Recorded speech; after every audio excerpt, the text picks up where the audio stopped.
오늘 두 가지 여러분들과 함께 나누면서 특별히 3, 4, 5 남손교회에게 주신 하나님의 귀한 말씀 기울였으면 좋겠습니다. 오늘 큰 주제가 있는데요, 그것은 바로 위기에 대처하는 지혜입니다. 위기를 만나면 두 종류의 사람이 있는 것 같아요. 위기 앞에서 대부분의 사람들이 당황하죠. 허둥지둥하죠. 이 일들을 어떻게 감당하지? 하면서 자신의 텐션보다 막 올라가서 이것에 대해서 어쩔 줄을 몰라 하는 그러한 사람들이 있습니다. 반면에요, 이런 사람들이 있어요. 위기를 만날 때 차분해지는 것이 아니라 위기를 만날 때에 낙담하는 사람들이 있습니다. 마음이 뚝 떨어져서 어떤 것도 하지 못하는 사람들이 있어요. 위기를 만났을 때 냉철한 것과는 좀 다른 거예요. 어쩔 줄을 몰라서 너무 당황스러워서 그냥 아무것도 하지 못하고 그냥 낙담해서 뚝 마음이 떨어지는 사람이 있습니다. 그런데 오늘 성경에 보니까 위기를 만날 때에 흥분하는 사람도 아니고, 위기를 만날 때에 낙담하는 사람도 아니고, 위기를 만났을 때에 지혜롭게 이 일들을 대처하는 초대교회 교인들의 모습을 보게 되어져요. 그리고 그 지혜는 날 때부터 있었던 지혜가 아니라 하늘에서 그들에게 부어주신 성령으로 인하여서 그들이 지혜롭게 이 문제들을 해결하는 모습들을 보게 되어집니다. 그리고 이러한 문제들은 동일하게 우리에게도 마주하게 되어질 거예요. 초대교인들이 어떻게 선택했는 것을 보면서 우리도 함께 그 위기 앞에, 특별히 3, 4, 5 남손교회는 이 지혜를 배울 수 있기를, 또 여러분들 모두 이 지혜를 배울 수 있기를 주님의 이름으로 축복합니다. 첫 번째는 7 집사를 세우는 이야기가 기록되어져 있습니다. 외부에 많은 핍박이 있었거든요. 그런데 초대교회는 알았어요. 사방에서, 외부에서 우겨싸움을 당하는 그러한 핍박보다 더 무서운 핍박은 내부에 있는 원망이다. 이거를 볼 수 있었어요.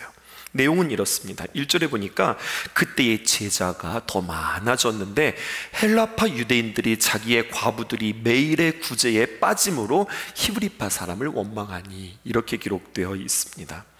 헬라파의 유대인들이 매일 구제에 빠졌다는 이야기는요, 매일 이들이 구제하는 일에 푹 빠져 있었다, 이런 뜻이 아니라 헬라파 과부들이 구제하는 일에 제외가 되어진다는 이야기예요. 자꾸 그들을 놓친다는 이야기예요. 누락된다는 이야기입니다. 그러자 헬라파 유대인들이 히브리파 유대인들에게 지금 불만을 토로하고 원망하고 있어요. 그런데 불만하고 원망이 있기 전에 마귀가 그들의 마음들을 틈타는데요, 여러분, 최고 강력한 마귀가 어떤 마귀인 줄 아세요? 따라해 보실까요? 섭섭마귀. 섭섭마귀가 찾아오는 거예요. 섭섭한 거예요. 섭섭한 거, 뭐 크게 찾아오는 것도 아니에요. 마귀에게 틈을 두지 말라고 그랬는데 그 틈이 벌어지자 섭섭마귀가 그 마음속에 쑥 들어가서 섭섭하게 하는 겁니다. 그리고 그냥 떨쳐버리면 좋은데, 여러분, 생각보다 이 섭섭한 마음이 떨쳐지지 않습니다.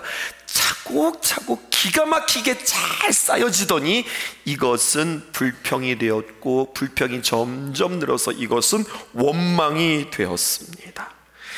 여러분, 사람이 모이면 당연한 거 아닐까요?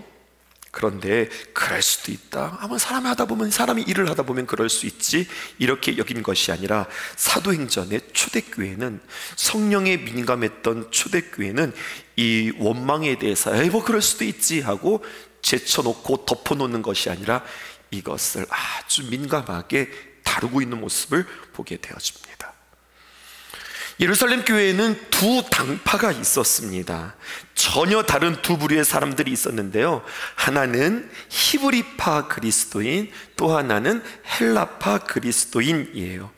이 모두가 다 예전에는 유대인들이었는데, 히브리파 그리스도인들은 누구냐면 히브리파의 유대인들이 예수님을 믿는 그리스도인으로 이렇게 개종한 사람들이에요. 헬라파 그리스도인들은 어떤 사람이나 헬라파 유대인들이 그들이 예수님을 믿고 개종한 그리스도인들이에요. 유대인들의 경우 대부분 고향에서 이렇게 살기보다 다른 나라에 가서 사는 사람들이 많았습니다. 다른 나라에 흩어지는 사람들을 가리켜서 뭐라고 이야기하면 디아스포라라고 그렇게 이야기하거든요. 그런데 흩어졌던 사람들이 그렇게 해외에서 정착하면서 살아가는 것이 아니라 언제나 그들의 마음 가운데는 고향으로 돌아가겠다고 하는 마음들이 있거든요. 그래서 그들의 삶을 정리하고 해외에서 살다가 다시 고향으로 돌아온 사람들이에요. 이 사람들이 바로 어떤 사람들이냐? 헬라파 유대인들이죠. 히브리파, 헬라파 하니까 조금 복잡하고 잘 머릿속에 안 들어오죠. 이렇게 설명하면 쉽습니다.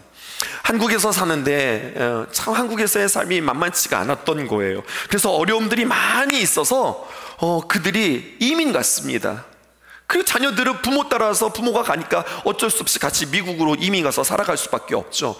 어른들은 어른대로 살아가는데 아이들은요, 부모 따라가면 아이들이 만나는 문화나 아이들이 만나는 언어는 금세 미국 사람 되어지는 거예요. 그런데 이 아이들이 완전히 미국 사람도 아니고 완전히 그렇다고 한국 사람도 아니고 어정쩡한 사람들이 되어지는 겁니다. 미국에서 학교도 다니고 직장도 갖고 결혼도 하고, 그래서 2세대에서 3세대 뭐 이렇게 점점 자녀들을 낳고 기르다가 아니다 해서 다시 한번 이들이 한국으로 돌아오게 되어지는데, 세대가 거듭하면 거듭할수록 부모들은 완전 한국 사람, 자식들은 반반 한국 사람, 그러다가 자식들이 낳으면 낳아질수록 미국에서 생활하고 아주 어린 시절부터 이 미국에서 자랐으니 얘네들은 모습은 한국 사람이지만 거의 미국 사람인 거예요. 어떤 분위기인지 아시겠죠? 그러니 이런 아이들이 다시 한국으로 돌아와서 산다고 하면 또다시 이들은 문화 충격이 있고 여러 가지 많은 어려움들이 있는 거예요. 하지만 신앙을 붙잡고 껴서 교회 다니기 시작하는 겁니다. 그런데 교회 다녔더니 두 종류의 사람이 있는 거예요. 이미 그냥 한국 사람으로서 우리처럼 이렇게 신앙생활을 하는 사람들이 있는가 하면, 미국에서 오랜 세월을 지나다가 이렇게 들어와서 우리 교회의 한 교인이 된 거예요.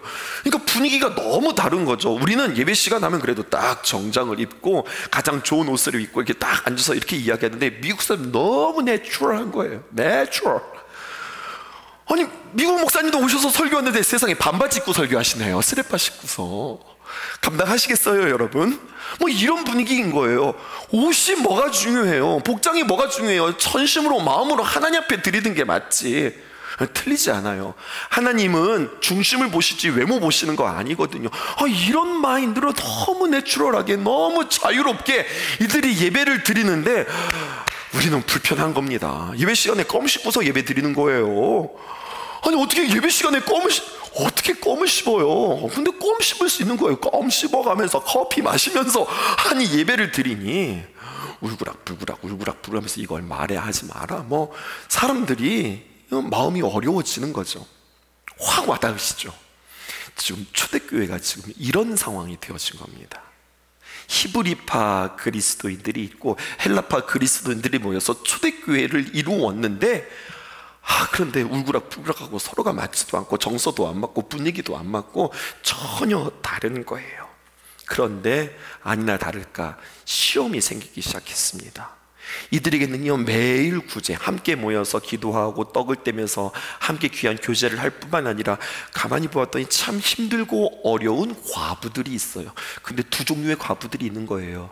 이민 갔다가 와서 참 힘들게 사는 과부들이 있고 원래 우리 교회 과부들이 있는 거예요.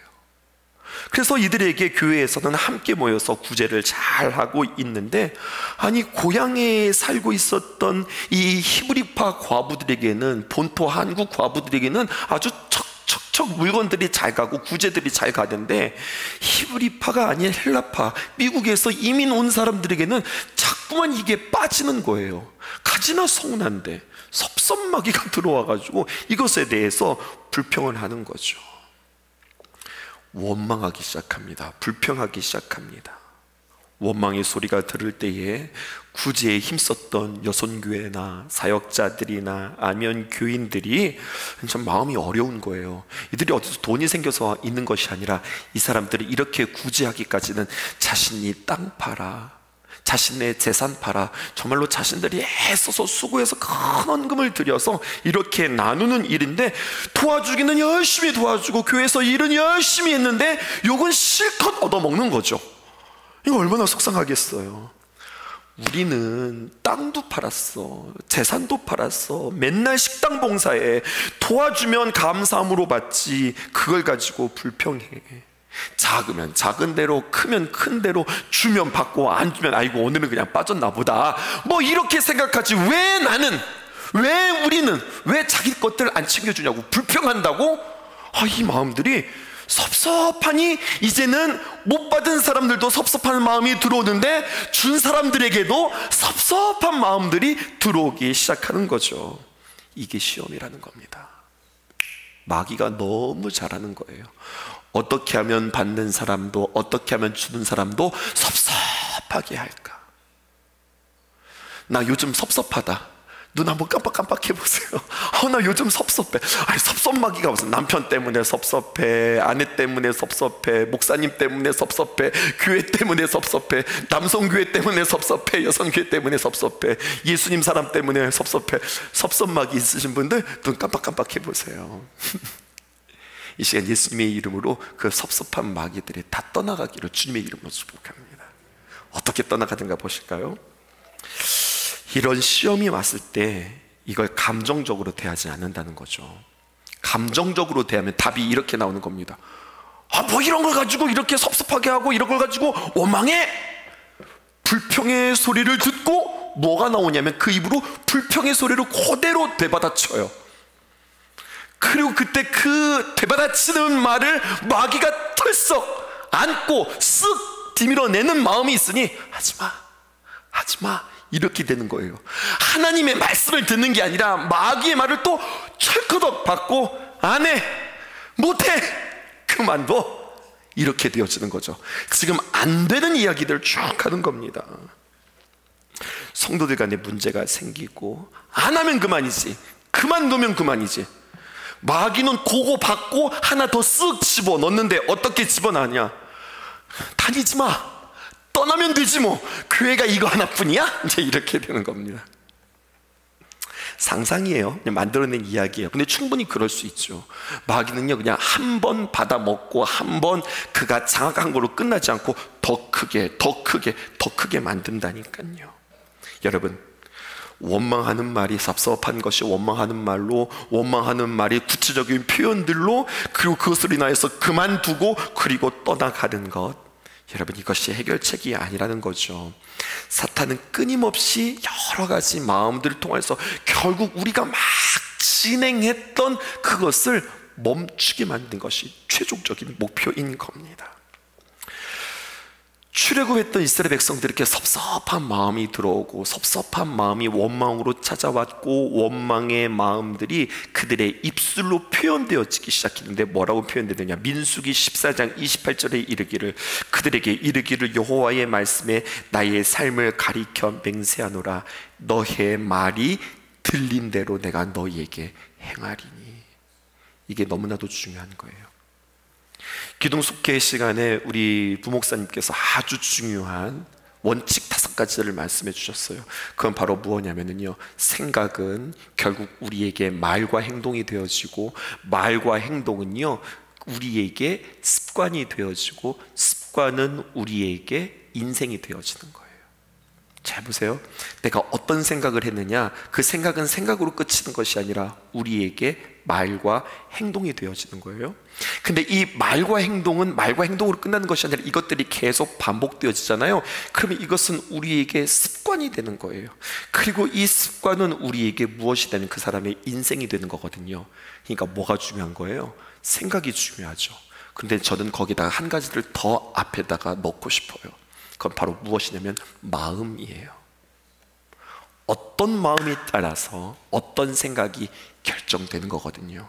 그러니까 무릇 지킬 만한 것보다 내 생각을 지키라고 성경은 말하지 않고, 무릇 지킬 만한 것보다 내 마음을 지키라. 생명의 근원이 이에서 남이니라 라고 성경이 우리에게 이야기하고 있어요. 가룟 유다도 마찬가지였어요. 생각을 잘못한 것이 아니라 마음을 지키지 못했어요. 사탄이 이 가룟 유다에게 예수를 팔 생각을 넣었다고 했는데요, 어디다 넣은 줄 아세요? 그 마음에다 넣었어요. 사탄이 가룟 유다의 마음에 예수를 팔 생각을 넣었으니, 그러니까 우리는요, 영적 싸움이라고 하는 것은 결국 우리의 마음을 지키는 싸움이거든요. 초대교회가 이걸 알았습니다. 그래서 이 마음을 지키기 시작하는 거예요. 초대교회 교인들의 반응입니다. 그냥 초대교회는 그냥 초대교회가 아니라 여기는요, 지금 성령께서 역사하시는 교회거든요. 이 문제들이 있을 때 초대교회의 반응이 2절, 3절, 4절입니다. 보십시다. 이렇게 기록되어 있어요. 2절 제가, 3절 여러분들이, 4절 함께. 12사도가 모든 제자들을 불러 이르되 우리가 하나님의 말씀을 제쳐놓고 접대를 일삼는 것이 마땅하지 아니하니. 형제들아, 너희 가운데서 성령과 지혜가 충만하여 칭찬받는 사람 7을 택하라. 우리가 이 일을 그들에게 맡기고. 4절, 우리는 오로지 기도하는 일과 말씀 사역에 힘쓰리라 하니. 아멘이십니까? 문제가 일어나자 문제를 아래에서 수습하는 것이 아니라 위에서 수습합니다. 여러분, 이렇게 사도들이 앞장서서 말하기 시작합니다. 뭐라고 이야기하냐? 다 우리가 기도하지 않아서 이 문제가 생겼습니다. 문제를 어디로 두고 있냐면 자신들에게 돌리는 거예요. 우리가 문제입니다. 우리가 기도하지 않아서 이렇게 되었습니다. 불평, 불만이 나오는 것을 보니 말씀에서 은혜를 받지 못해서 그런 겁니다. 교회의 모든 일은 다 우리의 책임입니다. 우리가 기도하지 않고, 우리가 온전히 말씀을 전하는 일에 전무하지 않고, 우리가 다른 일에 바빠서 이런 사단이 났으니, 첫 번째, 그래서 7지사를 세우겠습니다가 솔루션이 아니에요. 이게 해답이 아니에요. 무엇이 해당이냐면 우리가 이 일을 구분하고 우리가 무슨 일을 해야 할지 먼저 확인하겠습니다. 우리는 기도하는 일과 말씀 전하는 일에 전무하겠습니다. 책임을 누가 떠안는 거예요? 리더가, 목사가, 장로님들이, 헤더들이, 회장들이 이 문제를 끌어안는 겁니다. 여러분, 이게 리더입니다. 리더는 문제가 있을 때에 문제를 지적하는 것이 리더가 아니라 문제가 있을 때 이것을 책임지는 사람들입니다. 이 말씀이 오늘 여러분들에게 아름답게 새겨지기를 주님의 이름으로 축복해요. 큰 사람은 누구냐? 책임지는 사람이에요. 사도들이 이렇게 이야기합니다. 대단하지 않아요? 솔직히 사도들이 잘못한 게 뭐가 있어요? 따지고 보면 불평한 사람들이 문제지, 감사하지 않은 사람들이 문제지. 근데 그것을 지적하지 않았다니까요. 무엇이 문제냐면 우리가 기도하지 못하고, 그리고 우리가 말씀에 전무하지 못해서, 제대로 잘 먹이지 못해서 이러한 문제가 났습니다. 이렇게 해석하고 이렇게 태도를 취하는 이들의 모습이 참 아름다웠어요. 우리의 핵심 가치는 어디에 있을까요? 우리 교회도 마찬가지입니다. 어디에 우선순위를 두어야 할까요? 마찬가지입니다.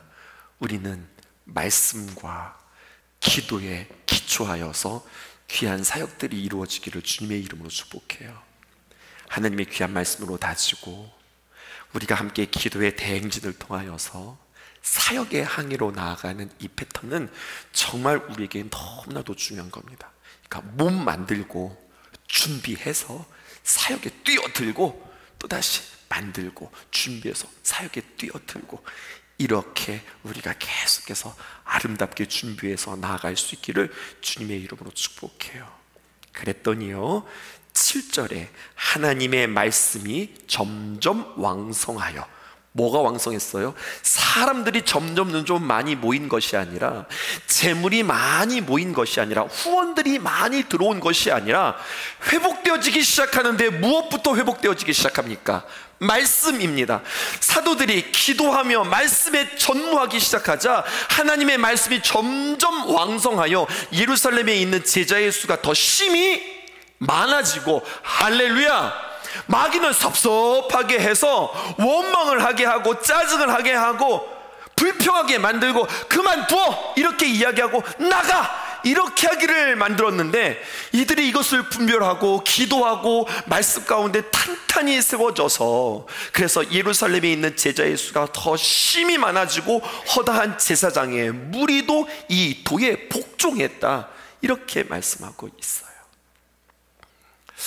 우리 교회에 어떻게 하면 적용해 볼까 생각합니다. 점점 우리들은 뭔가 구색을 갖추는 것 같아요.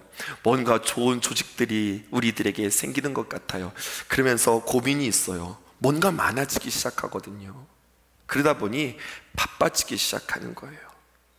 특별히 우리 교회는 귀한 사역자들을 우리가 함께 일을 시키는 것이 아니라 사역자들을 키우는 일, 이걸 또한 우리는 또 하나의 선교의 패러다임이라고 생각하고, 성도들이 그 사역자들 열심히 섬겨주고 챙겨주시고 기도해 주셔서 저희는 참 행복한데요.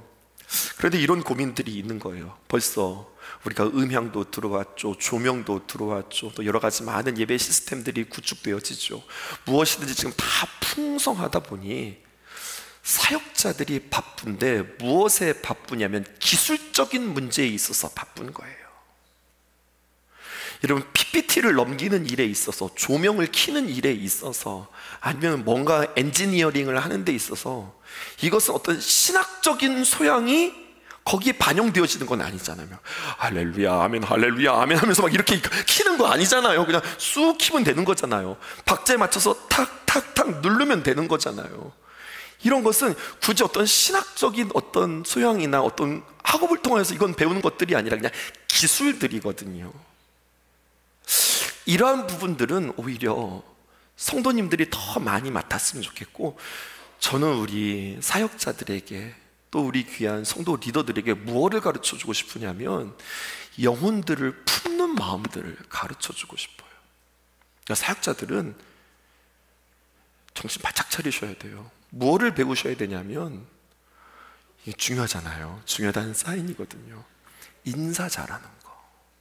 인사 잘하는 거. 안녕하세요, 이 인사 말고 성도 한 분 한 분들이 우리에게 섬겨주고 사랑해주시고 관심 갖는 것들이 당연한 것이 아니라 너무 소중하게 여기는 법들, 또 영혼 하나하나를 대화하면서 그들을 기도해주고 그들을 맞이하고 그들을 상담할 때 정말로 진심으로 대하는 것을, 나에게 하나님을 잘 알지 못하는 사람을 내가 만난다? 그럼 그에게 하나님의 귀한 말씀을 통해서 말씀을 먹여 그 사람을 살리는 일을 한다. 말씀을 먹이는 일들, 생명을 전하는 일들, 지옥 가는 사람을 천국으로 이끄는 일들, 이렇게 영혼을 살리는 일들은 말씀을 맡은 사역자들이 감당하고, 그리고 이 뒤에 있는 여러 가지 기술적인 문제라든지 뭐 준비하는 거라든지 뭐 운전을 한다든지 뭐 이러한 것들은 우리 성도들이 잘 감당해 주면 너무 좋지 않을까. 방송부에 우리가 인원을 뽑고 있습니다. 우리는 청년들이나 청장년들이 이 일들을 할 거라고 생각하는데 그렇지 않아요. 어른들도 충분히 이 일들을 감당할 수 있습니다. 이런 귀한 사역들을 동참해 주셔서 정말로 우리 젊은 사역자들을, 또 우리 젊은 세대들을 주님 안에서 말씀으로 키워내는 일들에, 그래서 이들이 영혼들을 품는 사람들, 영적인 아비와 영적인 어머니들이 생겨나는 일들에 여러분들 함께 도와주시고 함께 동참해 주시기를 주님의 이름으로 축복드립니다. 오늘 우리가 조금 유심 있게 보아야 하고 설명하지 않으면 모르는 내용이 한 가지가 있습니다. 그것은 두 번째, 스데반과 자유민들의 충돌들인데요. 초대교회는 7 집사를 세웠습니다. 그런데 여러분, 이 7 집사의 이름을 굳이 우리에게 다 이야기하고 있어요. 그 7 집사의 이름을 제가 여러분들에게 읽어드릴게요. 이렇게 기록되어져 있습니다. 초대교회는 하면서 그 7 집사의 명단을 우리에게 주고 있는데요, 여러분, 그것이 바로 5절에 기록되어져 있습니다. 7 집사는 누구냐? 성령 충만한 사람이에요. 성령 충만한 사람 7을 골랐다 이러면 되는데, 그들의 이름이 있는데 스데반, 빌립, 브로고로, 니가노르, 디몬, 바메나, 그리고 니골라를 뽑아 집사를 세웠다는 거예요. 이들이 구제하는 일에 전적으로 하고 사도들은 기도와 그리고 말씀 전하는 일에 전무하리라, 이렇게 이야기했거든요. 그런데 여러분, 그렇게 해서 7 집사들이 세워졌구나라고 생각하기 쉬운데, 여기에 초대교회에 탁월함이 있습니다. 자, 잘 들어보세요. 초대교회는 문제가 생겼어요. 어디에 문제가 생겼다고요? 히브리파 정통 그리스도인과 헬라파 신흥 그리스도인들이 있는데, 히브리파 과부들이 있고 그리고 헬라파 과부들이 있는데 구제 사역에 있어서 사도들이 점점 일이 많아지고 바빠지고 이렇게 하다 보니까 헬라파 과부들이 자꾸만 누락되니까 헬라파 과부들이 원망했다는 거예요. 그럼 여러분 같으면 어떻게 하겠어요? 사람들을 뽑아서 골고루 이들에게 잘 분배하기 위해서 사람을 뽑겠죠. 종류는 두 종류의 사람이 있는 거예요. 헬라파 리더들이 있고 히브리파 리더들이 있는 거예요. 어떻게 뽑으시겠어요? 골고루 뽑아야죠. 7을 뽑는다? 뭐 사람이 반으로 나눌 수는 없으니까 최소한 헬라파 그리스도인 3명 할까요? 4명 할까요? 여기 문제 조금 있으니까 4명 정도 할까요? 그리고 히브리파는 3명 할까요? 이렇게 뽑으면 교회가 균형이 있죠. 아니면 거꾸로 히브리파 전통이니까, 우리 전통을 고수하니까 이 사람들이 리더를 한 4명 정도 뽑고 그리고 헬라파 한 3명 정도 뽑으면 7 괜찮죠? 균형이 있죠. 근데 깜짝 놀랐어요. 7이 선출되는데 모두가 다 헬라파 그리스도인들입니다. 이 사람들의 이름들은 다 그리스 이름들이에요. 헬라식 이름들이에요. 외국 이름들인 거예요. 여러분, 이 선택을 히브리파 교인들이 허락하는 겁니다. 생각으로 보면, 균형으로 보면, 또 여러 가지 많은 정황들로 보면 그냥 반반 정도 뽑아서 균형을 맞춰야 되는데 그렇게 하지 않았어요. 왜 그랬을까요? 그냥 한꺼번에 싹 다 몰아줬을까요? 너희들이 불평이 많으니까 너희들이 다 해, 이렇게 했을까요? 아니요. 이들의 선택의 기준은 몰아주는 것이 아니라 하나님 앞에 기도하는 겁니다. 하나님 앞에 기도하고 하나님께서 주시는 귀한 마음으로 선택을 했는데 하나님께서 주시는 마음으로 보았더니 균형은 너무 언밸런스한 거예요. 균형을 볼 때 이것은 세상적인 방법이 아닌 거예요. 그런데 하나님은 그렇게 하세요? 하나님은 그렇게 원하세요? 그러면 아멘입니다. 이것을 누가 이야기하면 정통 히브리파 교인들이 아멘으로 이것들을 받아줍니다. 그리고 7 집사가 세워졌으니 어디 출신들이라고요? 헬라파 그리스도인들 7 집사가 세워져서 이 초대교회들을 감당해 가는 겁니다.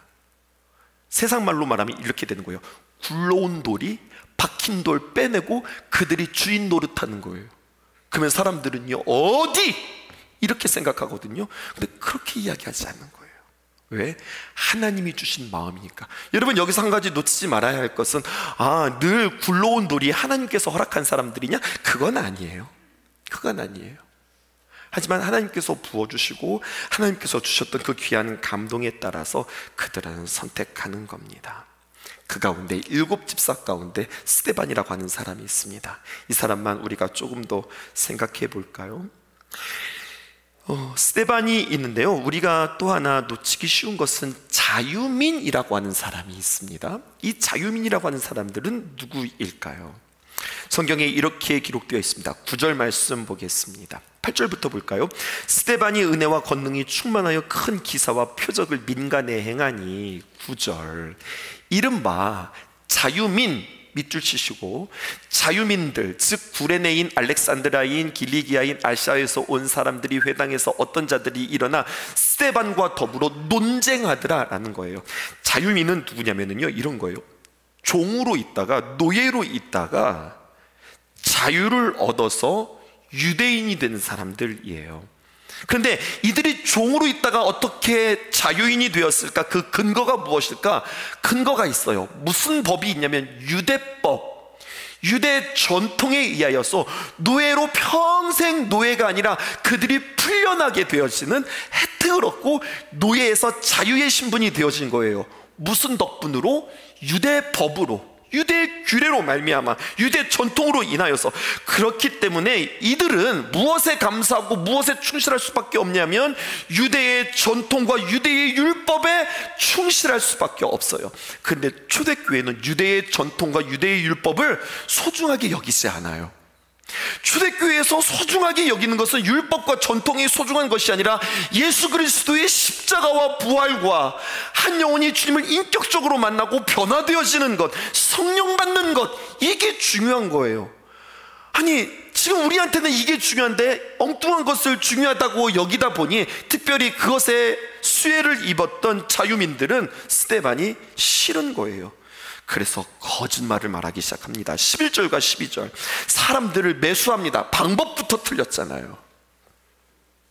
여러분, 그러니까 복 중에 여러 가지 복이 있는데 그 가운데 어떤 복이 있냐면 정도의 복이 있습니다. 정도, 야 정도껏 해라, 이런 정도가 아니라 바를 정자에 길도자를 써서 바른 길을 선택하는 거예요. 나에게 손해가 있어도, 나에게 어려움이 있어도, 내가 조금 불편함이 있어도 이게 바른 길이지 라고 하면은 쉬운 길을 선택하지 않고 바른 길을 선택해요. 여러분, 이게 복받는 비결이에요. 그런데 정도를 걷는 사람들이 결국 복받는 사람들인데, 진리를 갖고 있지 않는 사람들은 정도를 걷지 않아요. 술수를 쓴단 말입니다. 오늘 이 자유민들이 술수를 쓰네요. 어떤 술수를 쓰느냐, 11절에 보니까 사람들을 매수하여서 말하기 시킵니다. 뭐라고 이야기하냐, 이 사람이 모세와 하나님을 모독하는 말을 하는 것을 우리가 들었다고 거짓말을 하도록 그렇게 돈을 주고 매수해요. 12절, 장로와 그리고 백성과 서기관들이 충동시켜, 또 어떻게 합니까? 그들의 마음을 충동시켜요. 무엇을 충동시켰다고요? 마음을 충동시켜요. 그리고 잡아서 공회에 이르러 13절, 거짓 증인을 세우니 이르되 이 사람이 이 거룩한 곳과 율법을 거슬러 말하기를 마지 아니하는도다, 이렇게 이야기하는 거예요. 지금 돈을 썼어요, 매수했어요, 충동했어요. 정도가 아니에요. 억울한 거예요. 근데 놀라운 말씀이 성경에 기록되어 있습니다. 15절 말씀 보실까요?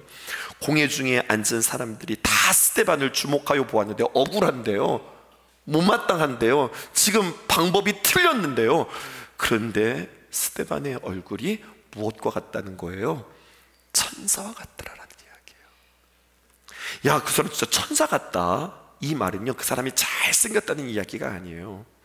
천사 같다고 하는 것은 어떤 사람, 야 그 사람 진짜 천사 같아, 어떤 말이에요? 우리 어떻게 쓰고 있어요? 자기 유익을 구하지 않고 다른 사람을 위하여서 자신을 희생하는 사람을 가리켜서 천사 같다고 이야기하잖아요. 아이, 그 권사님 진짜 천사 같은 권사님이야, 그 장로님 진짜 천사 같은 장로님이야, 이렇게 이야기하잖아요. 외모가 아니라니까요, 성품이라니까요. 여러분, 스데반에게 천사와 같은 얼굴이었다고 하는 것은 그가 미모가 수려했다는 것이 아니라 그 마음에 성령께서 붙잡으시자 어떤 원망과 어떤 핍박과 그리고 어떠한 불이익이 있다 하더라도 그의 낯빛이 울그락불그락하지 않고 그의 얼굴이 천사와 같았다고 하는 이 말씀이 얼마나 우리에게 도전이 되어지는지 몰라요. 우리는 조금만 자극해도, 조금만 싫어도 낯빛의 색깔까지도 바뀌는데, 표정은 뭐 말할 것도 없고 색깔까지 변하는데 어쩌면 이렇게 그 속에서도 평안함을 유지할 수 있을까? 이게 지혜라고 성경이 우리에게 이야기합니다. 앞에서도 여러분들에게 말씀드렸지만 너무 낙심하지도 않고 너무 흥분하지도 않고 칭찬한다고 막 들뜨지 않고 욕한다고 그 마음이 낙담하지 않고 늘 성령님과 함께 깊은 바다처럼 잠잠함을 누리는 삶, 얼마나 안정적이에요. 이런 사람들은 만나고 싶고, 이런 사람들은 기대고 싶고, 이런 사람들에게 기도 부탁하고 싶지 않으세요? 하나님, 나의 얼굴이 천사와 같은 얼굴 되었으면 좋겠습니다. 방글방글 이렇게 웃는 것이 아니라 어떤 위기가 나에게 찾아온다 하더라도, 어떤 도전이 나에게 있다 하더라도, 어떤 위협이 있다 하더라도 하나님께 척척 맡기면서 평온을 유지하는 사람. 우리 권사님 만나면 내가 막 불안하다가도 우리 권사님 얼굴 보면 내 마음이 얼마나 편안해지는지 몰라. 걱정 근심이 그렇게 있다 하더라도 우리 장로님 보면은 내가 그 걱정이 그냥 한순간에 다 사라져. 우리 천사 같은 우리 집사님 너무너무 보고 싶어. 그래서 내가 정말로 참 힘이 돼. 이런 사람이 된다면 얼마나 멋진 사람일까요? 난 지금부터 그런 사람이 되어야지 라고 각오하지 마시고, 우리가 방법은 한 가지입니다. 초대교회 여러 가지 이야기들을 여러분들과 함께 했는데요, 결국은 단 한 가지예요. 무엇이냐면 내 자신을 죽이고 내 안을 비우고 성령님을 초청하니 그들이 성령 안에서 놀라운 것들을 선택하게 되어지고 놀라운 표정들을 짓게 되어지고 놀라운 영향력들이 흘러가더라라고 하는 거죠. 다른 거 아닙니다. 성령님은 우리가 구해도 그만 안 구해도 그만이 아니라 성령님은 우리가 반드시 구해야 하는 하늘의 선물인 줄 믿으실 수 있기를 주님의 이름으로 축복합니다. 따스한 성령님 마음으로 보내 내 몸을 감싸며 주어지는 평안함 만족함을 느끼네. 사랑과 진리에 사랑과 진리에 한 줄기 빛 보내 내 몸을 감싸며 주어지는 평안함 그 사랑을 느끼네. 부르신 곳에서 나는 예배하네. 어떤 상황에도 나는 예배하네. 부르신 곳에서 나는 예배하네. 어떤 상황에도 나는 예배하네.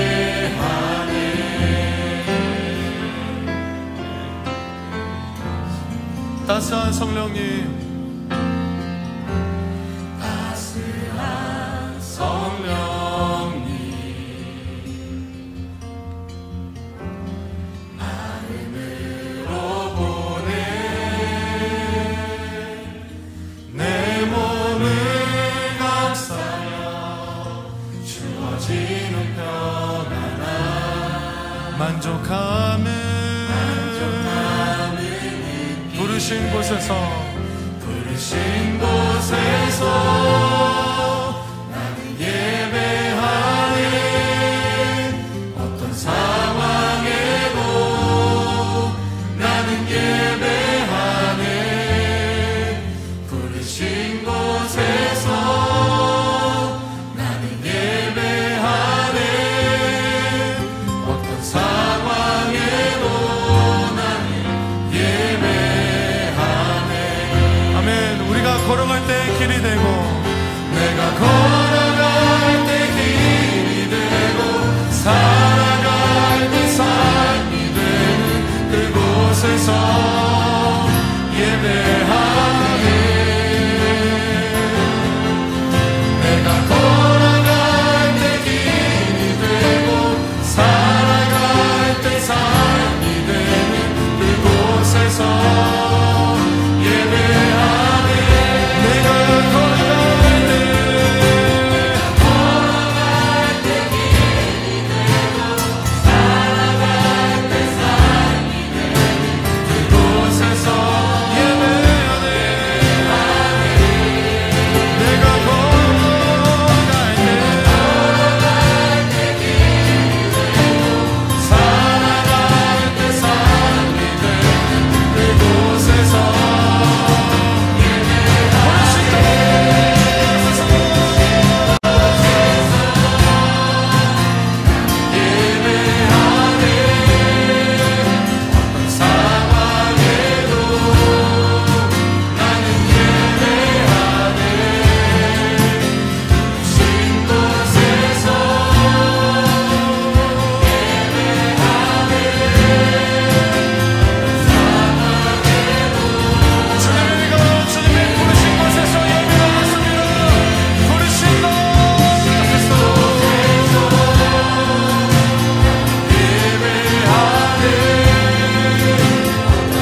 예배합니다.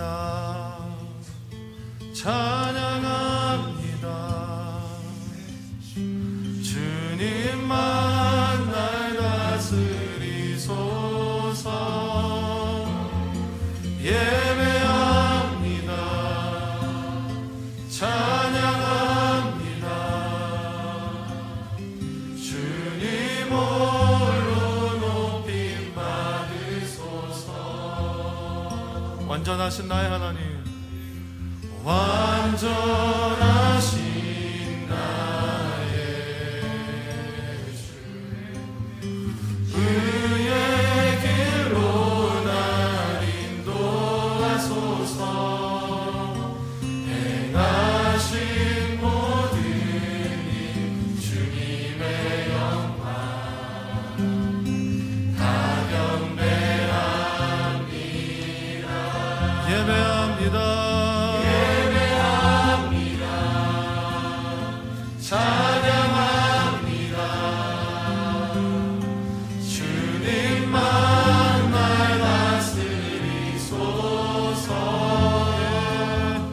예배합니다. 찬양합니다. 주님 홀로 높임 받으소서. 우리 다시 한번 주님 예배합니다.